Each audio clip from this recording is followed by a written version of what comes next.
As you know, this is Measure... Take two. As you know, this is Measure of an Episode. Paul, it's the podcast. Huh? It's the Measure of an Episode. Take three. Hello. This is the Measure of an Episode. The podcast where we endeavor to explore what makes a Star Trek episode a genuine Star Trek episode, and not just MTV. Oh, nice. Yeah. MTV. Or the other one, there was another one. VH1. Oh, there's a deep pull. That doesn't exist anymore. News Radio? News Radio. Oh, that's a good one. But that's actually good. Like if this is going to be Andy Dick. I guess that's probably, well, no. The Andy Dick Show versus News Radio. When did they come out? For all you Andy Dick fans who listen to this podcast. Yeah. What do you we finally found an interesting dickheads? intersection. Were you a dickhead back in the day? No, because he felt a little too intentional, I guess. You know, like I often confuse him and Tom Green. Right. In my head. Yeah, no, I completely agree. Not on the street. They look very different on the street, but I just mean in my head. Right. No. Yeah, that makes sense. Actually, you saying that, I don't remember the Andy Dick Show. Like, was that a thing?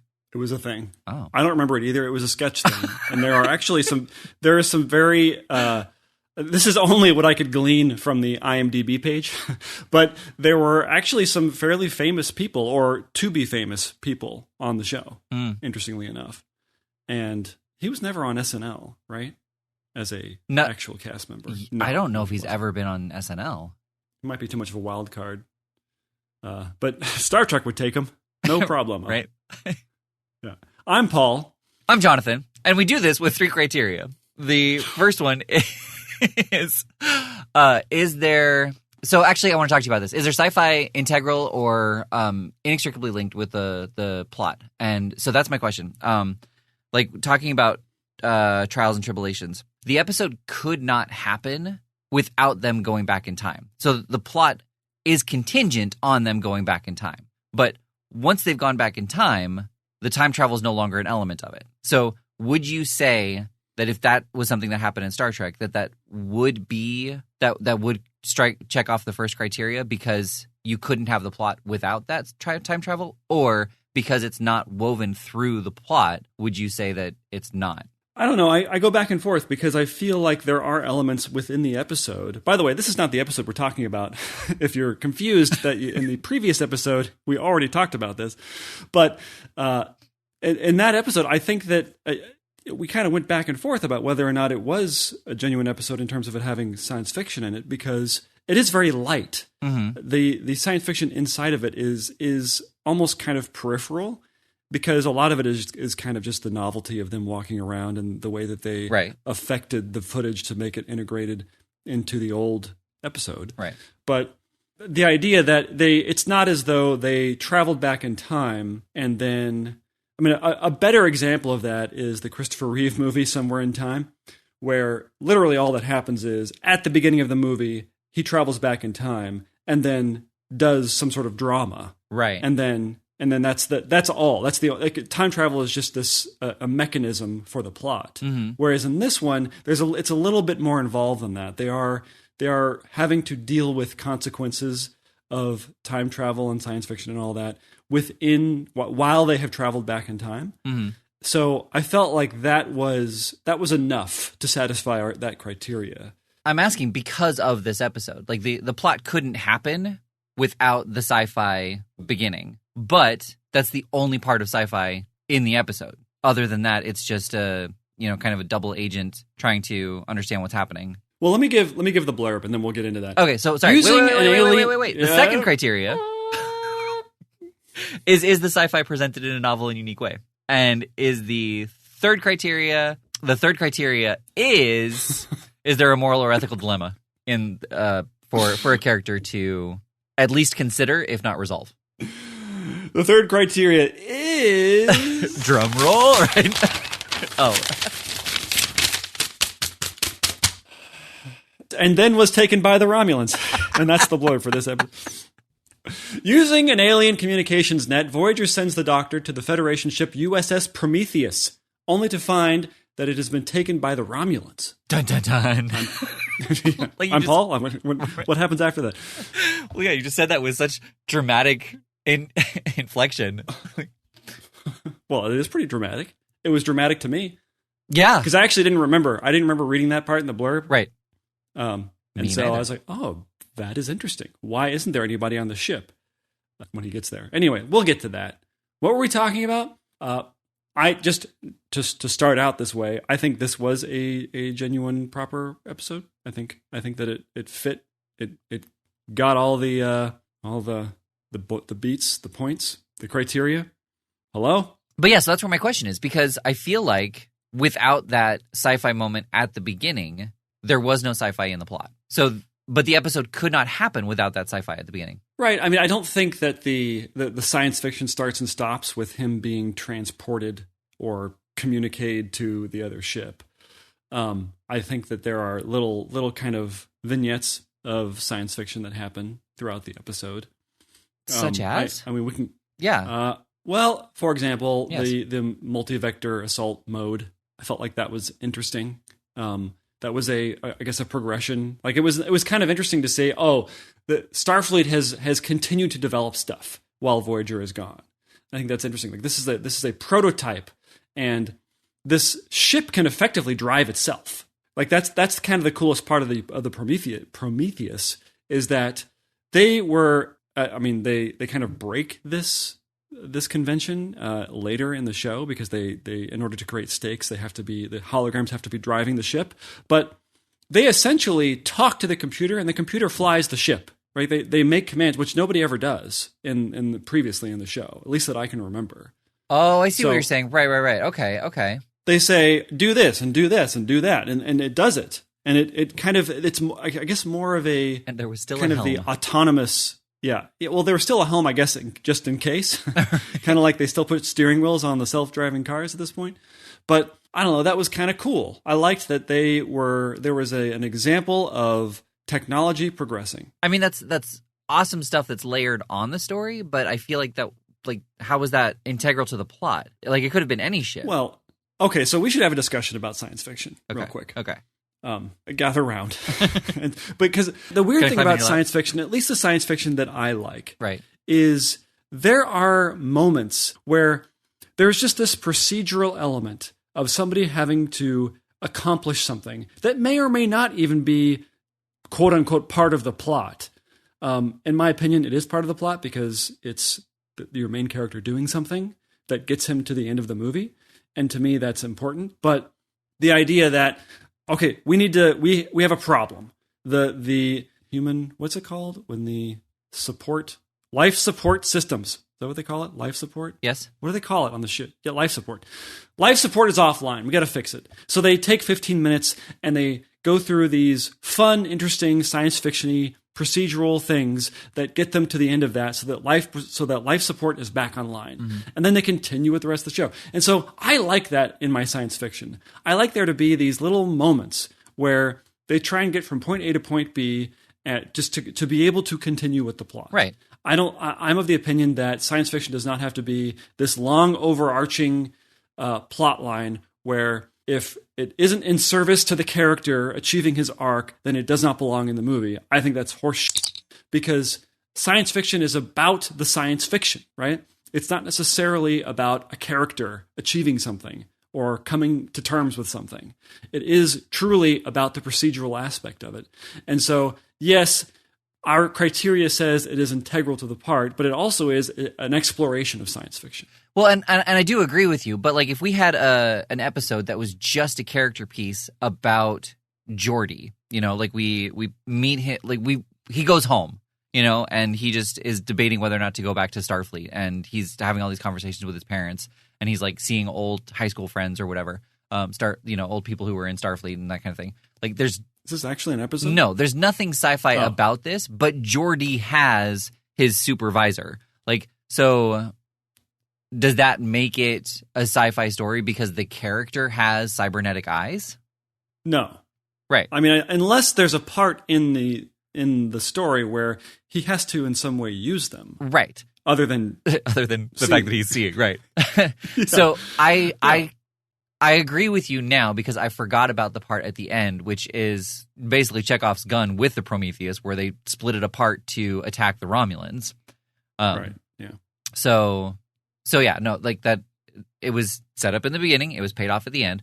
But like, and I agree about the life support system because that's not necessarily integral to the plot, but it's a conflict that has to be overcome to finish the plot. If we just have characters who are using replicators all over the place while they're having my dinner with Andre, like that's not a conflict that needs to be overcome. Like they're throwing in little sci-fi fluff to be like, oh look, we're in the 10 forward of the Enterprise. Right. Yeah, there's a difference between it being some sort of clever exploration versus a decal. Right. And I think that the decal science fiction is what we kind of have with the new Star Trek shows. We kind of talked about that in our Lower Decks episode where everything has a Star Trek decal on it, but it's not really Star Trek. And so this to me was actually kind of fun. I appreciated. Okay, so they have two EMHs that have to talk to each other. And they talk about their penises and whatnot, but yep.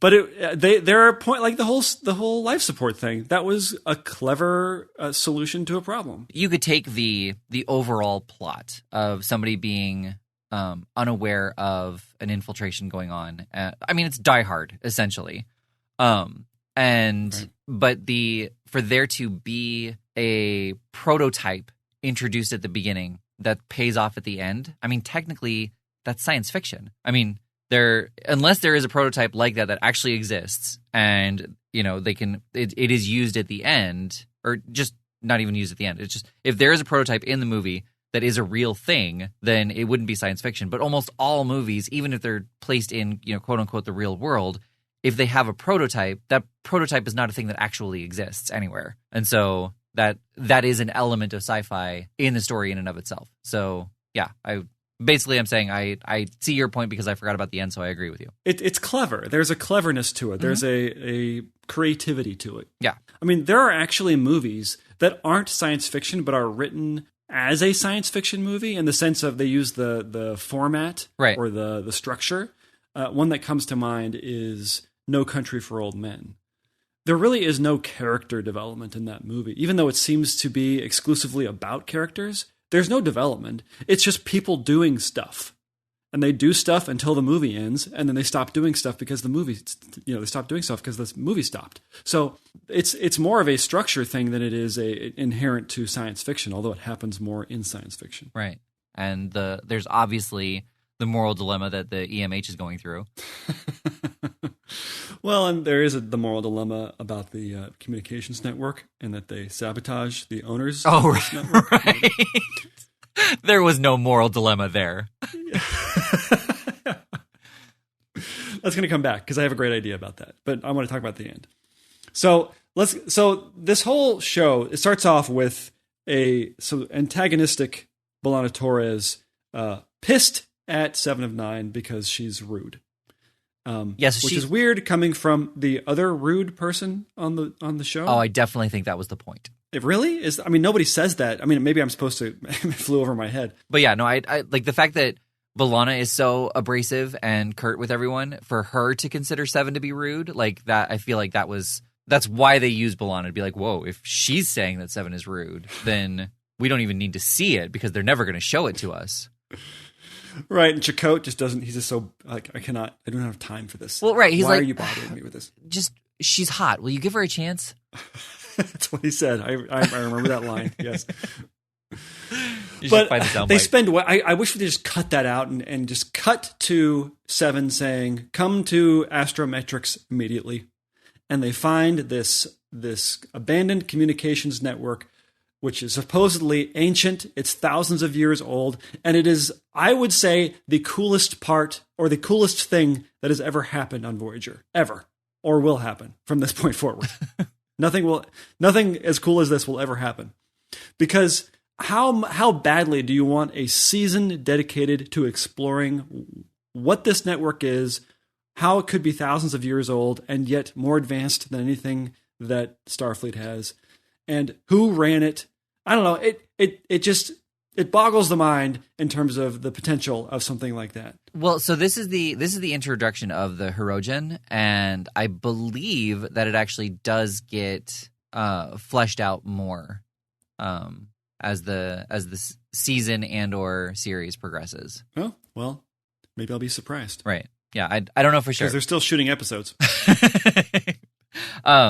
But I mean, obviously, also this is like near the beginning of 7 of 9's run, so there's stuff that's being introduced. But you're right. Like, I don't know about the communications network specifically, but I know that the Hirogen do get explored more as the series progresses. Right. Yeah. And a little Janeway moment for us. So the crew, so they have like 60 minutes or something like that, or 45 minutes to configure this thing so they can configure Voyager so it will interface with this communications network so they can send a message or the doctor or something to this other ship before it goes out of range. Mm-hmm. That's the stakes for this first part. Right. And so the whole crew, in less than an hour, actually in half an hour, according to the timeline of the episode, they are able to reconfigure Voyager's communication network to interface with this thing. And it's like probably one of the most amazing engineering feats of all ever to happen in Starfleet. And it doesn't work the first time. And Janeway's exasperated and pissed at everybody. She's like, she walks around with her hands like over her head, like, what am I going to do with you people? And I feel like this is the point where you mutiny, right? This is the point where you execute her or throw her in the brig and have her die from boredom. Yeah. Because, I mean, seriously, like, what was she pissed about? I understand. I mean, it wasn't going to work the first time. How would it? When did that ever happen? Right? When you do something like this. Whenever you try and pair your Bluetooth headphones to your phone, it never works the first time. Right. Why would this work the first time? And yet she's exasperated. As though, okay, well, you can do better? Like, but the problem is the writers would have her do better, and she would get behind the thing and like type for less than half a second, and it would be done. Right. Because that's the way that they treat Janeway. Because she's so smart. Mm-hmm. The hard thing with something like this is it's a trope no matter what at this point. You know, like they finish it in time and it goes through and it's a success. Awesome. They finish it and then there's something that goes wrong and they don't know what it is. You know, like awesome. Like it's just awesome. Yeah. Yeah. There's no way to set that up without it, you know, like the stakes being what they are, unless the episode goes in a completely different direction because they miss. Like, you know that it's going to work out in time. Right. It's not, see, we talk about this a lot, where we know that Chakotay is not going to die at the end of this episode, even though it seems like he is dead or is going to die imminently. It's not about, okay, we know he's going to be dead, so therefore there's no stakes. For at least for me. For me, it's about how are they going to get out of this bind? How are they going to get to the end of this episode and he's alive again? And that's sort of the fun part for me. Right. And I guess that's a fair point. But I think that also depends completely on the writers and how the episode was, how that information was presented to the audience. Because there are some episodes where it does seem like, I mean, the Timeless is a good episode. You know, like, yes, we know that everything is going to reset, but they took away so many of the expected resolutions that by the end, you know, it was like it kind of was a nail biter because you're like, okay, so it didn't work. They didn't make it in time. They only have like 30 seconds. Yes, we know they're going to do it, but how are they going to figure it out? Right. Yes. And that is the difference between modern television and old television like that, is that with the old television, the stakes were set in the idea that, okay, everything's going to reset. How is that going to happen? How are they going to get there? Whereas now everything is serialized, right? And it's just like a long 8-hour movie. And so all bets are off in terms of characters coming back, right, or resetting in some way. And so it's sort of a different way of writing, I guess. It's actually more cinematic, I guess you could argue. Well, but on the flip side, it's also super obnoxious because they have to reset at the end of every episode. They don't do as good of a job in their creativity. You know, like one of the first episodes we ever recorded, The Swarm, they had a Deus Ex Machina technobabble to win the day. Anyway, so the Doctor beams onto the Prometheus, and he encounters what we think is a blank ship. Nobody's on the ship. There's nothing in there. And then he finds the dead or almost dead guy, and he gives a super hammy performance. Yes. He kind of gives the cartoon like, I get what it. It's like that. And just stares off into space. It felt over the top to me. Yes, I would agree. And somewhat graphic. The burns. He's in the sick bay. Right. He's in the modern sick bay. You couldn't do anything, Doc. There's nothing that like you can't give him a shot or anything. He just kind of scans him like, "Yep, you're gonna die, dude." Sorry. It would have been amazing if his holographic emitter didn't work because he's the old model and the new model, so he literally had to just stand there because he couldn't touch anything. So that would have been amazing. So he's like, that would have been great. You're gonna die. I can stand here and that watch would have you die. been so great. I mean, it would have sort of betrayed the light, happy-go-lucky nature of the episode. That would have been great science fiction, right there. His program is not compatible with these hollow emitters, and so he's rendered inert, other than just standing there, and he has to watch this guy die, who he knows he can save. Yeah. It's like when you watch movies that are set before 1900. And somebody falls in the water, they pull them out, and it's like, why aren't you performing CPR? Oh, because we don't know what CPR is at this point. So they would just let them die. Right. You're just like, oh God, that's so tragic. Yeah. Some kind of element like that, where, like an NPC where he's like, he can move and he can touch things, but his vocal processes didn't come out right. So he can't talk to anybody. Or like I said, he couldn't touch anything. Yeah. Which they kind of do. They kind of explore that also when Ensign Kim tries to make a new EMH. Yep. From just the database. That's true. That's true. I mean, that was kind of fun. Yeah. I mean, it was not as explored as I wanted it to be. Right. It would have been great to see different variations of the Doctor.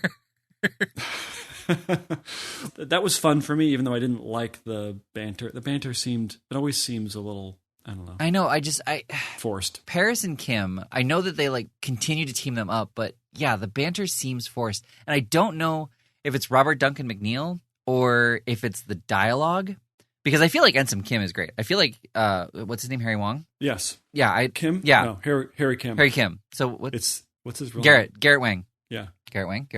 One of the two. Garrett. He, I feel like he understood his character as much as he hated being stuck as ensign. I felt like he was able to flesh out his character a lot better. But I feel like Robert Duncan McNeil and Tom Paris, they never grew. And again, I don't know if that was just McNeil's presentation of Paris or if it was the writers kind of not really knowing what to do with his hothead. But they just it never seemed to mesh for me. So I completely agree. The dialogue there with Paris hating being the Doctor. Yes. I mean, I felt like they had actors who could do it. Mm-hmm. I felt like they were definitely good actors and able and willing. I felt like the writing was where it fell short. Well, yeah, and just looking at a friendship like Bashir and O'Brien, they have a great friendship. And it seems very natural, just thinking about. Yeah, we see them get better at darts every episode. They have a progression. At one point, they can't play, and then by the end of the show, they're experts at darts. Yeah, and I mean that is the barometer on how you measure friendship. Is how much moisture is it holding? Anyway, so back to this episode, since we keep bouncing all over the place. Yeah, we keep going. Okay, so. One thing that struck me is, so Majel Barrett, Majel Barrett? Yeah, I noticed that. So she must have recorded stuff for this episode. And this must have been one of her last episodes. Mm-hmm. I think she died fairly shortly afterward, although I'm not sure. I could be totally wrong on that. No, I'm completely wrong on that? I don't remember. You're either totally or completely wrong. I'm not sure which. Happens all the time. Anyway, so we find out that Romulans are on the bridge, and they begin battling another Starfleet ship.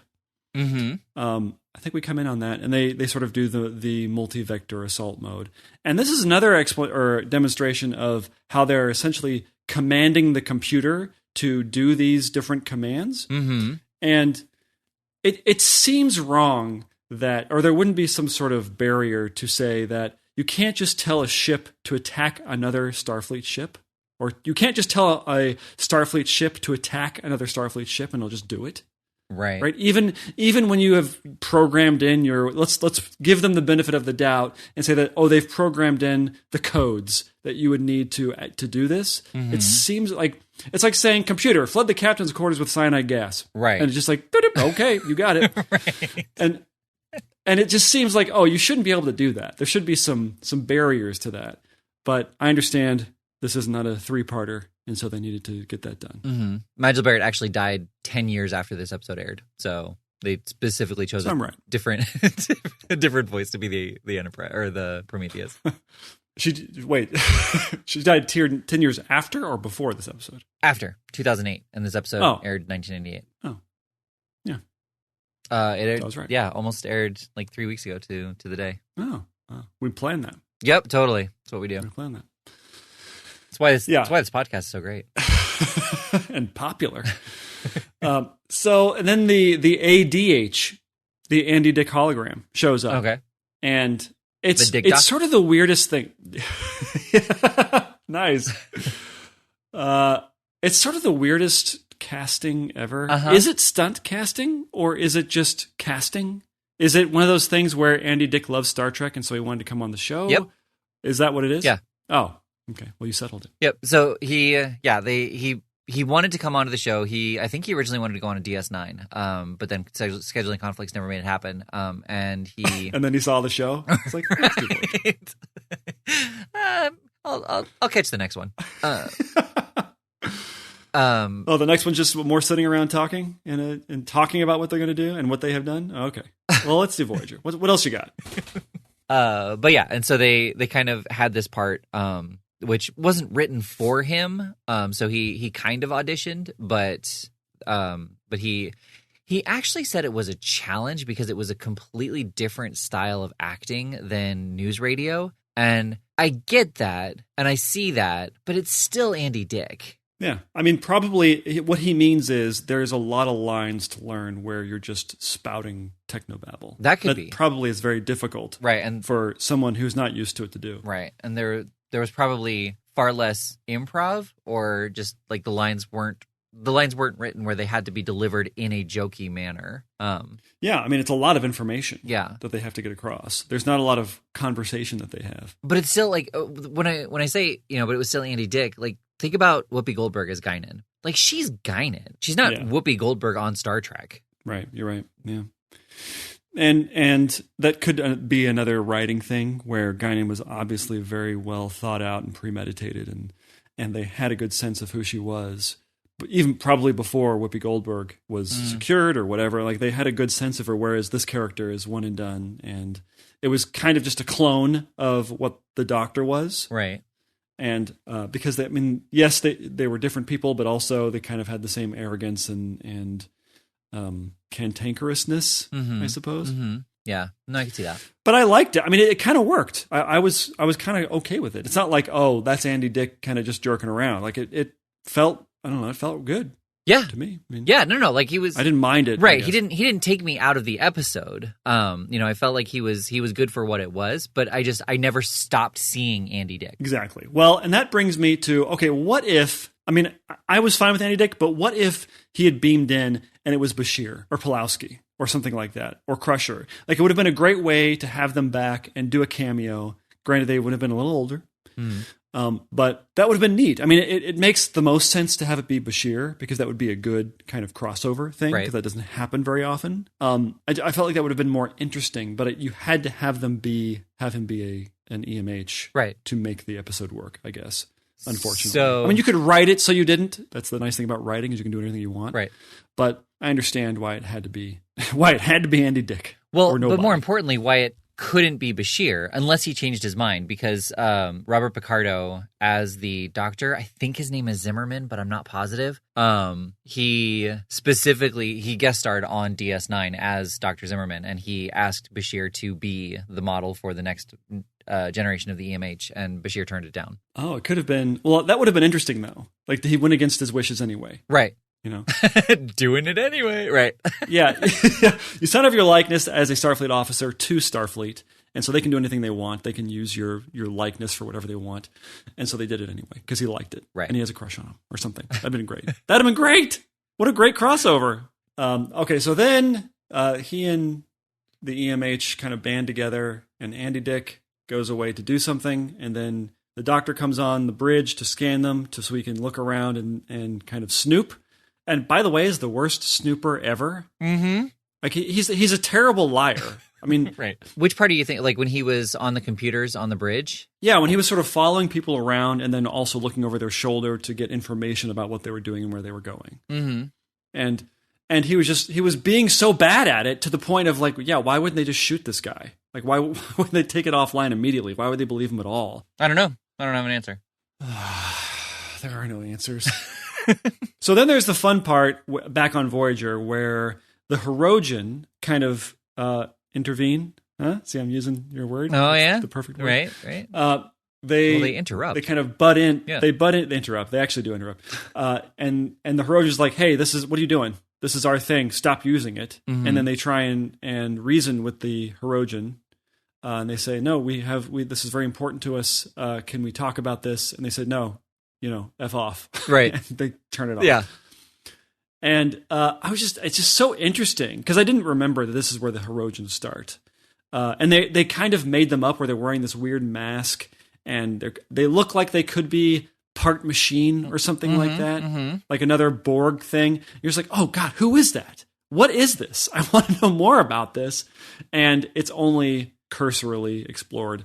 But I thought that was cool. Like in a way, I kind of liked that aspect of it more than I liked the whole Andy Dick Prometheus thing. Well, it also goes back to just Voyager being diplomatic when they can, and then just being like, we're going to take it anyway.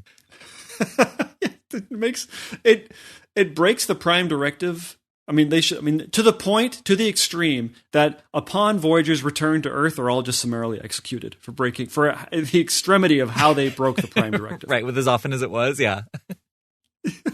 Yeah. Again, we're dealing with the ease of which they're able to break their own codes of honor of Voyager. It's easily abandoned when it's convenient to them. Well, yeah, like she didn't abandon it. Then 7 of 9 did it for her, and 7 of 9 receives no reprimand for it.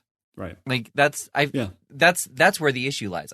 She's so just Janeway is so inconsistent with her level of adherence to the Prime Directive and blatant disregard. Yeah, and a different episode, if they didn't need this, she would be in the brig or something like that. Right. Or they'd leave her on a planet. Yeah. Or at the very least, in the captain's quarters being reprimanded for deliberately disobeying a direct order. Right. We would have that discussion yet again. Yeah. From Jane. Right. That whole which I missed, like I don't feel like we see it enough. Yeah. Janeway was surprisingly reasonable. It was very disconcerting. And we go back to the Prometheus, and the Doctor has been caught by the Romulans. And we have this ridiculous scene where they're holding the hologram captive. Uh-huh. They have he has ties on him or something like that. Maybe they don't even do that, but can't he just run away? Right. Or run? Can't he just deactivate himself? It just seemed ridiculous that they were treating him like a real person. Right. At this point. Yeah. I mean, I could see them saying, okay, take him offline and delete his program, or put him in some sort of holding thing, and we can interrogate him with a terminal or something like that. They're just allowing him to lie effectively. Well, it would have been kind of cool if there was a scene that kind of set this up where he walks onto the bridge and they immediately turn around and fire at him. And he's like, I'm a medical hologram. You can't hurt me. And what if I wasn't me? What if I was one of your friends? Well, I was assuming they would turn around and see who it was and then fire. It wasn't just shoot at the doorbell. Yeah, they don't start firing as they're turning. Right. Well, now you need me. I loved the line where the new EMH was too close, and he's like, you're breathing on my neck. and he's like, my breathing is a simulation. He's like, so is my neck. Stop it. Yeah, a little bit of hologram humor. Right. For the folks. Yep. For the virtually fans. Funny. I feel like I say this a lot, but I did feel like they could have explored those things more than having this action scene at the end. Mm-hmm. It felt, I don't know, that whole scene I disliked the most.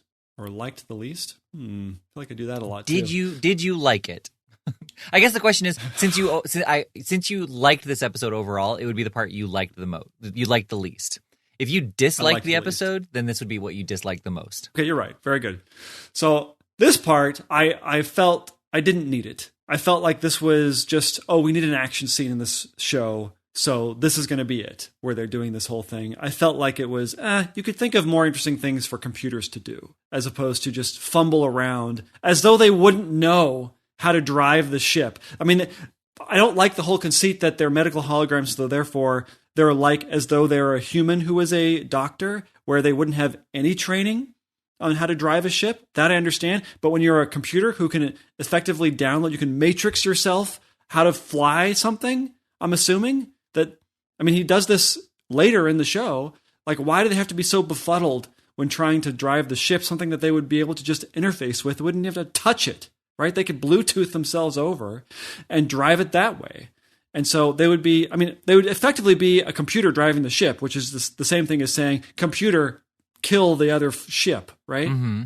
I feel like it was covered kind of at the beginning, with the EMH saying, I have none of this in my program. And without somebody there to enter it for them, I would guess that the medical program would not know how to find, let alone download, any new information about like how to navigate the ship or where the weapons are or anything like that. Okay, well, this is 300 years in the future, and right now I can ask Siri to get me anything, or Google, or whatever your flavor is, and they can go and get it fairly quickly. I would just think, it feels like there's this weird cognitive dissonance between how powerful their tech is in these shows versus how limited their interface with them is. Because, okay, so there's going to be like an Apple Glass or Apple glasses that are going to come out in like 5 years. Mm-hmm. That essentially is going to be like walking around. You're going to be looking through AR where it's going to identify everything and call. It's going to be the most amazing thing ever, right. I'm sure. So the idea that we're going to have that then, and then later, and granted, I know this is 1998, but have a little forward thinking in that, okay, a computer can talk to a computer, right? We're doing the internet at that point. So computers can talk to computers very easily. So why couldn't it query, be like, hey, how do you fly a ship? Granted, this is a lot to be putting on a 1998 show, but that's where my head went. Right. I agree. Like that. I mean, I know that internet was around, but I don't know if I don't remember Wi-Fi being around. But they have holograms. They know it's not. He's not walking around. They could have thought of something. They could have been creative. You know what I mean? Mm-hmm. Yeah. Like they have beaming technology. There's so many interesting things they could have done with a prototype ship, where this is the top of the line ship. Voyager was the prototype 4 years ago, but now they have this better thing. Right. And so, it actually kind of looked like Voyager, kind of like it was the next iteration of Voyager. Mm-hmm. But so then the whole Hirogen thing happens, and then the doctor makes it back, and he says, "I explained everything to them. Everything is good. I have letters. Things never comes back." Anyway, my point is, wouldn't it have been better if, when the doctor comes back, they had this whole scene where he says everything's okay. I told them blah blah blah, but then we find out that this is a Hirogen deception. That because these people have infiltrated their technology, the Hirogen have taken it upon themselves to put a spy on board Voyager. So they intercepted the Doctor Hologram program, took it, quickly redefined it, and then sent back their spy, masquerading as their doctor. That would have been amazing. And so you have a half a season or a full season arc of them slowly discovering this. At some point in each episode, you'd have to have some moment where the doctor leaves to his office, or something where he can send a message back to the Hirogen. Like every episode, you'd have to include that he was a spy. But other than that, like you wouldn't have to change any of the episodes, and that would have been so great, because then it would have been a build up. Yeah, it would have been a build up, and it just would have been a build up to having the Hirogen be a formidable enemy. I mean, obviously the technology is way more advanced, but to have infiltrated their ship with the Doctor without Voyager figuring it out for several episodes would have given them just the biggest upper hand, and that would have been so great to see. Yeah. But they didn't. They didn't do that. No. That should be a T-shirt for us, but they didn't do that. Yeah. And then the episode ends. And that's the Yeah, episode. I mean, it was so interesting too for it being such a lighthearted episode. With with Andy Dick and Robert Picardo bouncing off each other the way that they did. To have like such a somber moment at the end, kind of saying like yes, Starfleet got our message. They're looking for us, and we're no longer alone. Like that's pretty powerful. Yeah, it was nice. I mean, I could see it being because we've been with them for 4.5 years now. Right. And the idea that they had stopped looking for them and everyone was considered dead. The idea that, they're not dead. Mm-hmm. Now what's going to happen? That never really comes back though. Not in any substantial way. I know that we encounter Barclay and there's a couple of different episodes dedicated to Starfleet somehow communicating and, devising ways to get them back. Mm-hmm. But the idea that now, Starfleet's on it. They're going to figure out a way to get Voyager home. Right. That never really is a thing. It's never an overarching thing. That's true. Unfortunately, because then there wouldn't be a show. Yeah. Well, yeah, it just didn't really change the like they just knew that they were being watched. They didn't know or that everybody. And what are they going to do? Yeah. Like everybody just knew that everyone was still out there, but there wasn't any follow-up after that. I do want to know if this episode, there's an episode where Voyager encounters what is ostensibly a super experimental hyperdrive ship that will get them back to Earth immediately. And I don't know if the people who sell them this ship are leveraging this whole Starfleet thing. Like, did that episode happen after this episode where they knew that Starfleet was actively trying to get them back home? Right. So I'm trying to remember what the name of that episode was. I think 7 is in that episode. So I don't know. Sorry about that. Sound like Christmas music. Nope, that was Enterprise. Oh. Are you looking for that episode now? Or are you already on to the next episode? I was getting Netflix set up to find out like what our next episode was. Oh. Well, now that you say that, why don't we figure out what we're watching next? Okay, well, yeah. I mean, just a quick recap. Yes, we both liked it, and yes, it's proper. Yes, I think so. Yeah, no, I agree. Just we didn't really talk about like what our personal preference was on it. All right, let's see what we're watching next. All right, Enterprise, Season 2, Episode 22, Cogenitor, and the blurb says Enterprise encounters a hypergiant, the first to be studied by humans. There, they contact the Vissians, a sophisticated race with 3 genders. Oh, yes. My brothers and I have a joke from this episode that we still say.